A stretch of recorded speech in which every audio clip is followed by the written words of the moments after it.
I don't think I'll be standing in line for the release of iPhone 3G, even though I will be getting one because we do have 3G networks here in the Seattle area.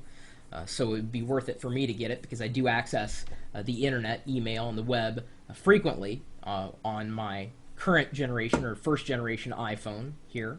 I'll also likely be getting the 16 gigabyte version of the iPhone 3G. This is only an 8 gig.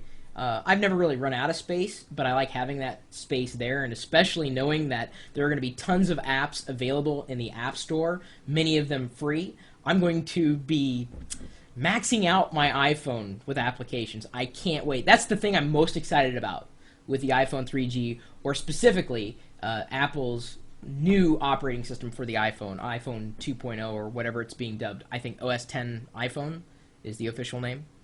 I've got, though, a top 5 reasons not to upgrade to iPhone 3G here. I didn't write this one, and I'm sure you're going to remind me, hey, Chris, remember the first day the iPhone came out and you said you weren't going to get one that first day?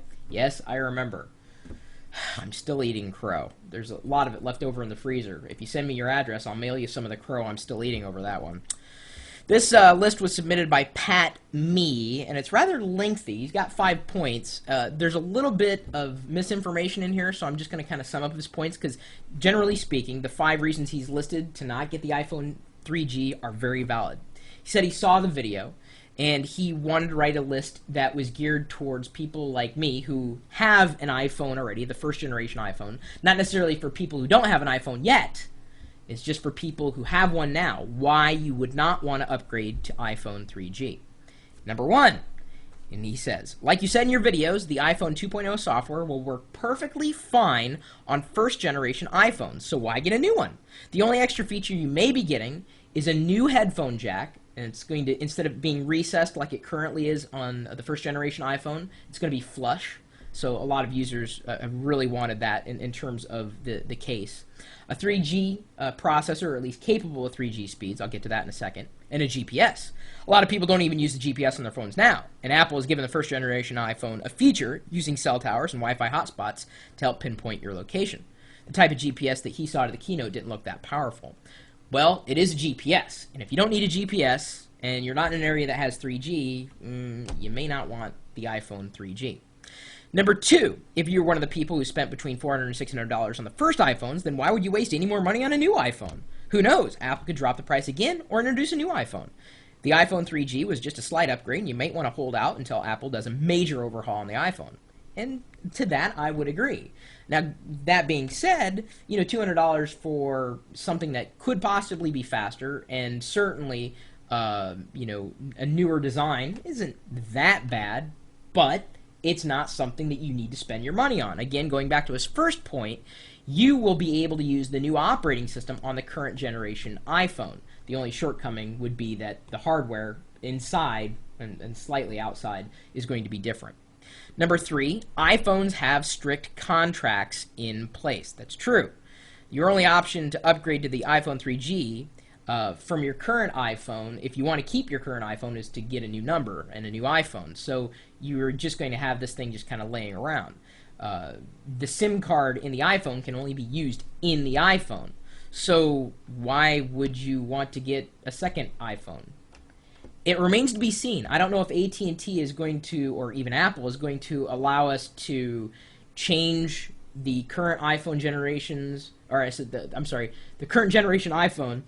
We're the iPhone generation here. I don't know if they're going to allow us to use it as a regular old iPod or not. I mean, it's a functional device, but if I get an iPhone 3G, what can I do with this model? So hopefully they'll come out with something that we can do with it. If they don't, I'm going to be sending mine in likely, and if I can't do anything with it, I'll likely be sending it in to sell for cash. And there's a link that I've got, I think in my blog somewhere, on where you can send in your old mobile devices and get money back, and they do also take iPhones back, and I've made a lot of money sending my old devices back that way. Number 4, and this is something notable, and many people have already called Apple and AT&T out on this. The new iPhone contract is notably more expensive than the previous one. You may just be paying for more features that you won't use. Since you can't cancel your iPhone contract easily, you'll be paying for 2 contracts potentially at the same time. You'll not only have to go through the trouble of adjusting to a new device, but new fees as well. And I don't know if it's so troublesome to adjust to the new device as much, but it is true.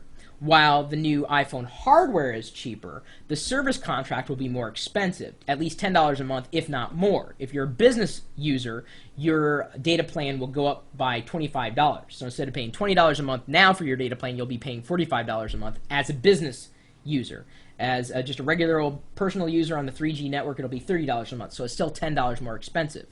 It's not a wash.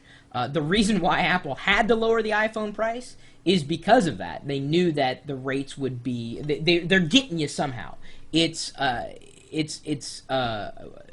not something you need to consider in terms of price, because you'll be paying roughly the same amount. In fact, you'll probably be paying more overtime with the service plan. But don't look at it as saying, well, it's cheaper than the first one. Well, it's all, a part of this big package.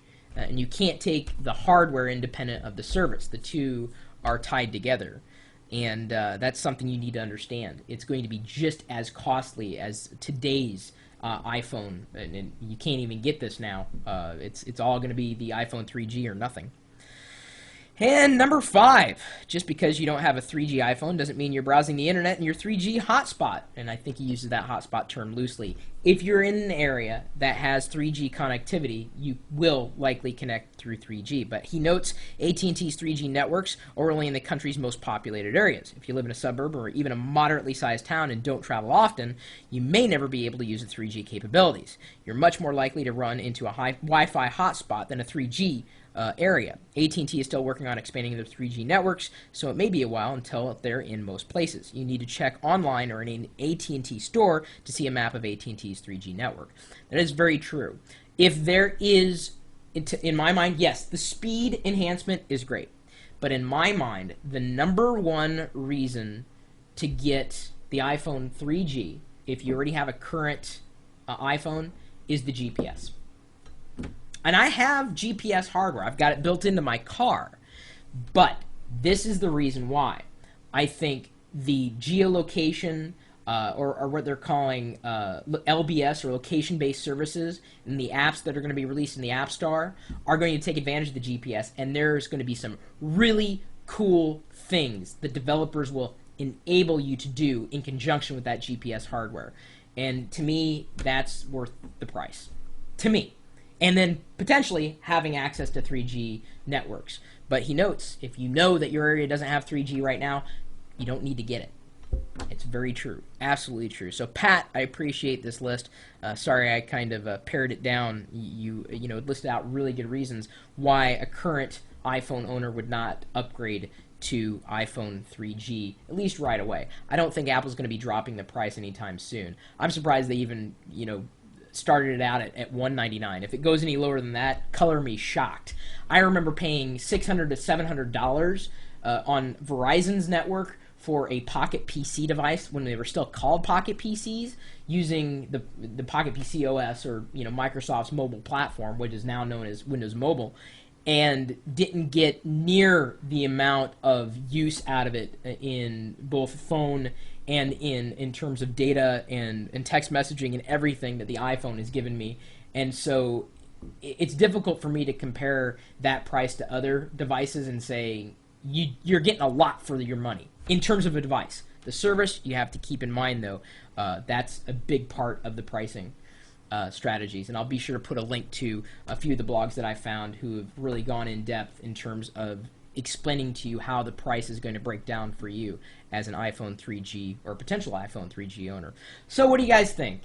Is the iPhone 3G overhyped?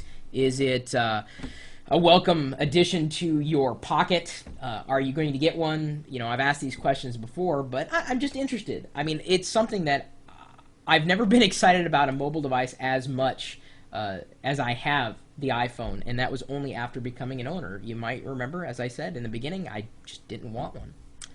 So anyway, let me know what you think. I'll be interested in talking to those of you who are out there in the development circles. I've got a few iPhone app ideas, as I've mentioned before. I blogged a few ideas that I had about weather apps on the iPhone, and hopefully someone's going to pick up those ideas and run with them, maybe in conjunction with me. Maybe someone will create some kind of Chris Pirillo Live iPhone gadget thing. I don't know. Because we have this chat room going here. It's this whole interactive community. No matter where we are, I'd like for people to be able to use their iPhone or iPod Touch to chat with the rest of the community. Because we've got this whole just group of geeks, and in fact, I've got a radar right here that shows where everybody's located right now. They didn't know that, but I've got their IP addresses mapped. But no, it's just a screensaver. It's benign. That's not real. It's graphic. See, look, it's a graphic. I'll make it disappear. Any old way. Send me your thoughts, if you will, or leave a comment. My email address is chris@pirillo.com. And, of course, you can find me streaming live video, doing something usually. And even if I'm not doing something, the people in the chat room usually are, and they're chatting about technology, software, hardware, internet, devices. Doesn't really matter. We're just a bunch of geeks, and we love this world of technology. Do you? Fine. Well, then you're welcome to join us. 24 hours a day, 7 days a week at live.pirillo.com. We'll see you later.